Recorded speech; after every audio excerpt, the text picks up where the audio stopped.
Arc 4. The Everlasting Covenant.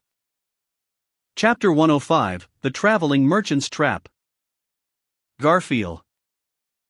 Crumpling his nose, an abrupt sense of awryness compelled Garfield to stop. His wind-like figure carried by ground-breaking strides broke to a sudden halt. Jamming his right foot into the soft earth, sweeping up clouds of dust, Garfield stooped his posture low, turning his head to and fro, sniffing and scrutinizing the scents in the air. He was in the forest surrounding the sanctuary, searching for the missing luas within the barrier's bounds. He'd already checked all the places he thought she could be and had gone back and forth more times than he could count in search of her small, familiar figure. All the while, his heart raced in panic from an ominous sense of foreboding. He could sense that things weren't going his way. Outsiders were throwing their weight around in the sanctuary, and even Luas was acting strangely. She wasn't even consulting him before making decisions anymore. Garfield, damn it. The hell's going on? Clawing at his short blonde hair, Garfield traced his finger over the white scar on his forehead. It was Garfield's habit to touch this scar whenever he was confused, lost, or when his heart had lost its calm, as a reminder to compose himself. Tracing his finger over the scar, he'd remember the time when he was at his most foolish, when he received this lifelong wound, and immediately regain his composure. Most people who knew Garfield would judge his personality to be crude and brash. They would have gotten this impression from Garfield's outlandish conduct and appearance, but actually, it'd be a mistake. In reality, Garfield Tinsel was surprisingly cool-headed and self-possessed, and constantly urging himself to think. Garfield made this a matter of discipline because he was keenly aware that brute strength alone isn't enough to get what he wants. What does he need to know and do to see his wish fulfilled? It was in order to answer this question that Garfield single-mindedly cultivated his unshakable code. But Garfield, still.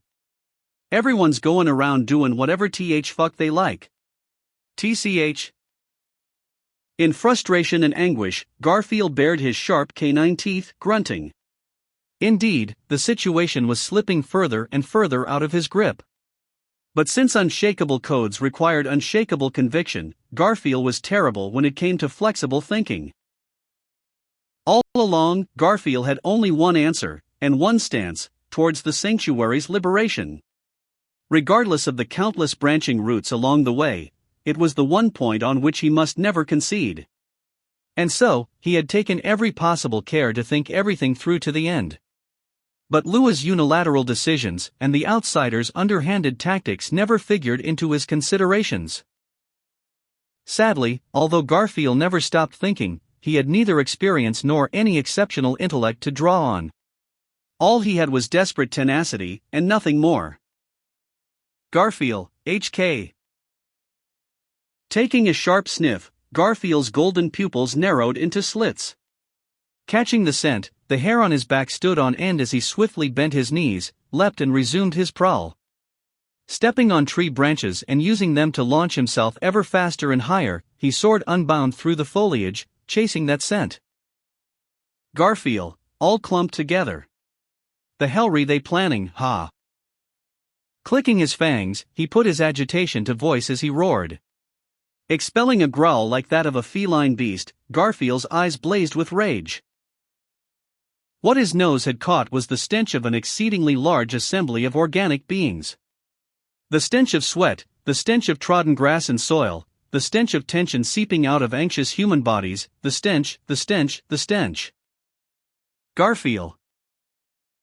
It was nothing less than the stench of a mass of humans on the move. More than 10, closer to 50. There was only one group in the sanctuary capable of fielding such numbers at this time. The refugees from the village near Roswell's mansion. The same ingrates who had fled here seeking refuge. What are they planning, mobilizing at a time like this? Is this how they repay the people who took them in? Garfield, that son of a bitch. Told him not to fuck with me. That contemptible youth with short black hair appeared in Garfield's mind. That boy, whose sharp eyes stood in stark contrast to his conspicuous frivolousness.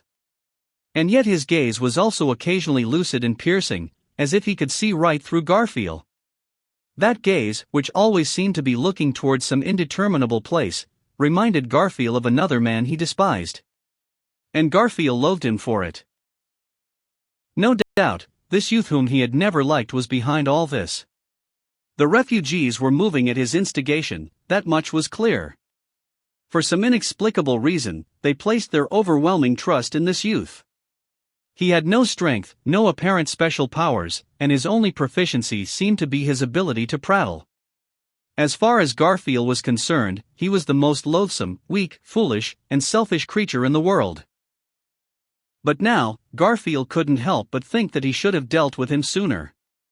There had been plenty of chances, that boy had left himself wide open, and yet his eerie, almost blood-curdling resolve in the face of overwhelming odds caused Garfield to stay his hand. His reward for his hesitation was this present predicament. And above all, the forces threatening the stability of the sanctuary were now taking advantage of the fact that he'd lost sight of Louis, his only family, to do whatever they pleased. No matter what, he will not allow a single refugee to leave the sanctuary. It would have been different if this was a couple of days ago, but the situation had changed. Garfield, does that bastard know about Granny? In the place Garfield called the experimental grounds and Louis called the seat of her progenitor, was a crystal in which a girl named Louise Meyer was sleeping. Honestly, Garfield had very little interest in that crystal. Although the girl sleeping there looks exactly like his only family, if she was different inside, then she was someone else entirely. If any entity that looked like Louis should be considered Louis, then Garfield already had over 20 of them at hand. It'd be impossible for Garfield to harbor the same love and attachment towards them, and he had no intention to try. Garfield held the complete authority to command the replicants sharing his grandmother's face. Nevertheless, his temperament dictated that he would do everything to avoid using it. Garfield didn't enjoy ordering others around, and seeing someone obeying his every command would give him an indescribable sense of irritation. That was all he felt about the girl inside the crystal. He harbored no other sentiment towards her beyond that. Although Garfield liked to think of himself as broad-minded, being broad-hearted was a different matter.